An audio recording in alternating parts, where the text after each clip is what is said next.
Assalamualaikum warahmatullahi wabarakatuh. Nama saya Muhammad Zain Darmawan, Parahara NPM 190-1011078 dari Parahara LD.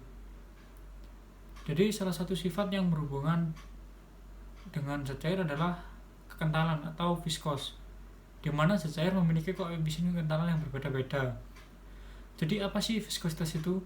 Jadi viskositas adalah sifat dari suatu fluida yang disebabkan gesekan antara molekul-molekul zat cair dengan kohesi pada zat cair tersebut. Gesekan-gesekan ini yang menghambat aliran zat cair. Lalu, mengapa kita menentukan viskos? Jadi viskositas sendiri umumnya digunakan untuk menjelaskan aliran fluida untuk menandakan derajat gesekan internal pada fluida.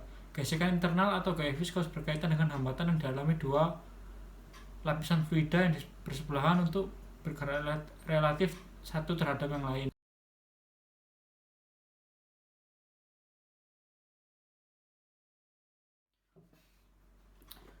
Baik, kita akan lanjutkan lagi tentang materi viskositas yang lebih khususnya lagi. Fluida yang berbeda memiliki besar yang berbeda pula. Maksudnya yang dimaksud adalah viskositasnya.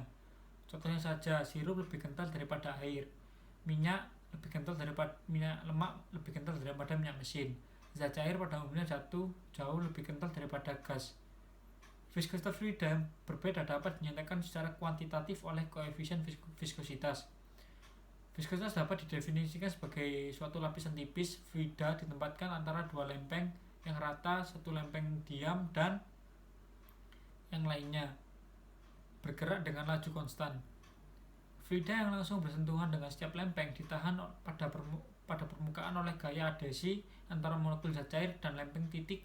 Dengan demikian, permukaan di atas fluida bergerak dengan laju yang sama seperti lempeng yang atas, sementara fluida yang bersentuhan dengan lempeng yang diam tetap diam. Lapisan fluida yang diam menahan aliran lapisan yang persis di atasnya, yang juga menahan lapisan berikutnya, dan seterusnya.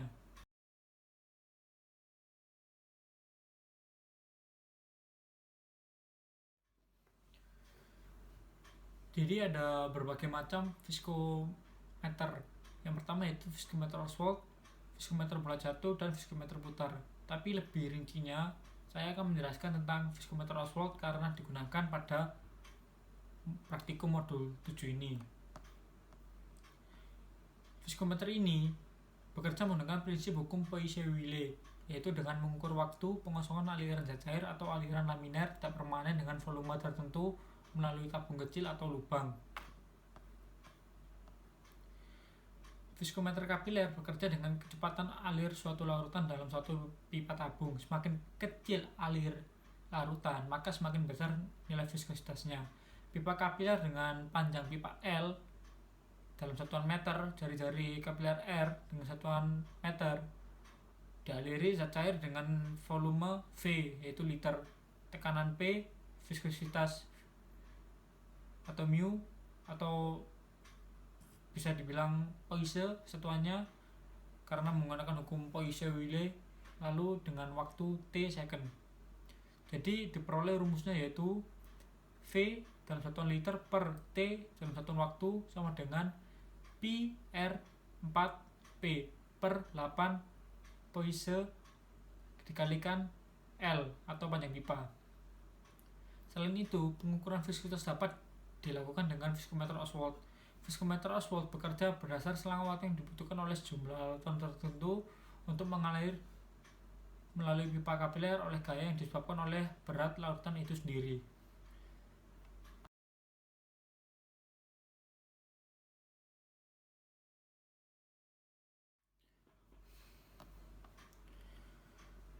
Jadi ada yang kita ketahui, ada gaya kohesi serta ada gaya adhesi pada viskometer pada uji viskositas ini. Gaya kohesi adalah gaya tarik menarik antara molekul yang sama seperti air dengan air atau alkohol dengan alkohol. Kohesi dipengaruhi oleh kerapatan dan jarak antar partikel dalam zat. Gaya kohesi mengakibatkan dua zat bila dicampurkan tak akan saling melekat. Sedangkan adhesi adalah kebalikannya, yaitu gaya tarik menarik antar molekul yang tak sejenis seperti air dengan alkohol, dan lain-lain. Gaya adhesi akan mengakibatkan dua zat akan saling melekat bila dicampurkan.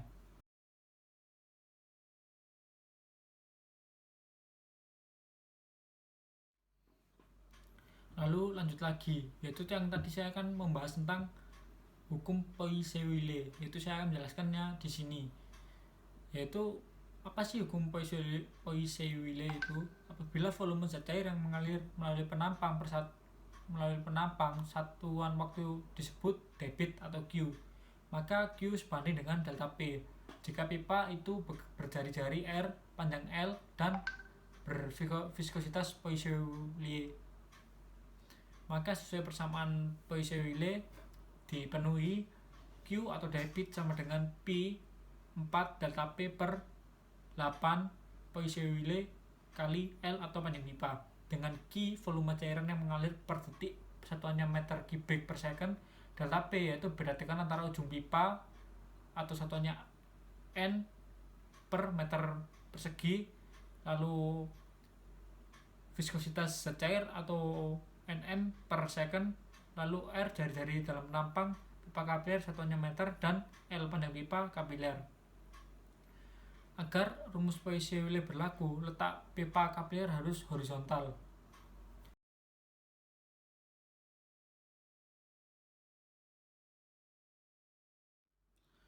Jadi berdasarkan hal-hal tersebut yang sudah dijelaskan tadi, adapun faktor-faktor yang mempengaruhi viskositas. Yang pertama yaitu tekanan. Apabila viskositas cairan naik dengan naiknya tekanan, sedangkan viskositas gas tidak dipengaruhi oleh tekanan, maka apa? Cairan berbanding lurus dengan tekanan, sedangkan viskositas gas tidak dipengaruhi oleh tekanan. Tekanan pada viskositas fluida akan memberikan pengaruh-pengaruh pada ikatan partikel-partikel pada zat cair. Lalu yang kedua yaitu temperatur. Viskositas akan turun dengan naiknya temperatur, sedangkan viskositas gas naik dengan naiknya temperatur, yaitu berkebalikan.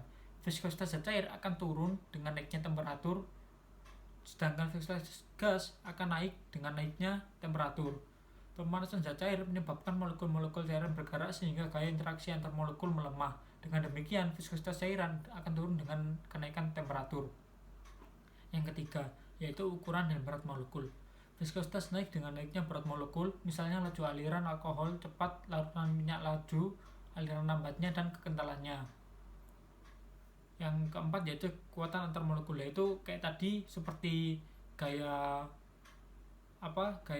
adhesin kohesi. Semakin besar ikatan antar molekul suatu zat cair, maka nilai viskositasnya akan semakin tinggi.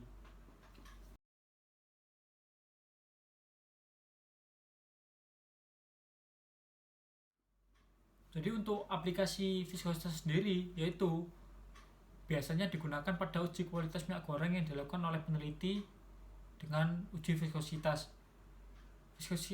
Bukan dengan alat viskometer Oswald atau viskometer bola jatuh, tetapi bisa memakai alat yang lebih modern lagi. Dikarenakan untuk viskometer Oswald atau viskometer bola jatuh ataupun viskometer putar itu sudah hanya untuk biasanya digunakan untuk praktikum. Sedangkan untuk uji viskositas yang di pabrik-pabrik menggunakan alat yang dapat diketahui langsung viskositasnya tanpa harus melakukan uji tersebut. Banyak faktor mempengaruhi nilai kekentalan, salah satunya adalah suhu. Pemanasan minyak dengan suhu tinggi mengakibatkan nilai viskositas minyak makin berkurang. Itu sesuai dengan faktor yang saya sebutkan tadi. Semakin tinggi suhu yang digunakan, maka semakin rendah viskositas dari minyak tersebut. Menurut penelitian secara kualitatif ditunjukkan bahwa minyak goreng yang paling baik adalah minyak goreng dengan nilai viskositas dan indeks bias yang besar. Ya, yang saya sebutkan tadi yaitu viskometernya itu dapat diukur menggunakan fiber optik. Fiber optik merupakan benang serat yang dapat digunakan dalam berbagai kehidupan. Bidang penggunaan fiber optik paling marak digunakan untuk jaringan komunikasi, yaitu sebagai alat transmisi data. Penelitian lebih lanjut tentang fiber optik akan menghasilkan bahwa fiber optik juga dapat digunakan sebagai sensor, mulai dari sensor kelembapan, suhu, tekanan, ataupun viskositas.